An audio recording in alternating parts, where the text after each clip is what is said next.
اسمع يعني سيجوز ما يهمنا كثير، خاصة الموقف الحشد الشعبي، ما يهمنا موقف اوروبا وموقف مجتمع دول قد ما يهمنا اخواننا العرب جوارينا. من اسمع وزير الخارجيه السعودي، اسمع وزير الخارجيه الاماراتي، اسمع ما مقتنعين لا بالحشد الشعبي ولا بدوره ولا، وبقى موقفهم واحد.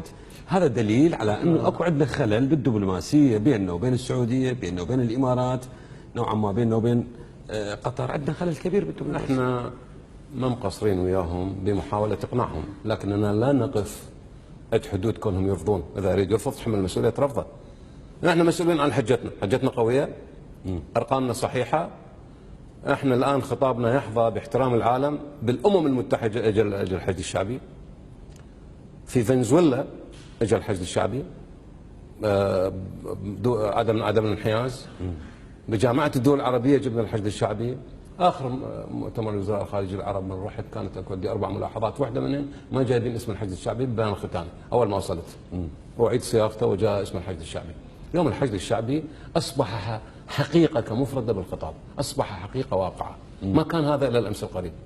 لانه هو ناس الحكم الشعبي اللي يخترق امنك مجتمعيا وعسكريا بالداخل، ويخترقك امنيا بالداخل، يخترقك اعلاميا بالخارج. وانت حقائق مزيفه. مع ذلك تولت الخارجيه العراقيه عمليه تصحيح الصوره واعاده ترتيب الارقام بشكل اخر. الان العالم يفهم الحشد الشعبي بشكل اخر. مره ثانيه جاي نركز على الدول الخليجيه القريبه، يعني وثاني يوم اشو ايد بيد انت والجبير وابتسامات وعلاقات وتبادل مجاملات، وباليوم الثاني يضرب الحشد الشعبي ويضرب الحكومه العراقيه.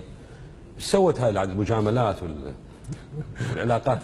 احمد السلام من تفشي السلام ومن تسلم على احد، هذا دليل ادبك ودليل احترامك للناس. دولة جوار يسلم عليه اسلم عليه، يمد ايده يصافحني اصافحه.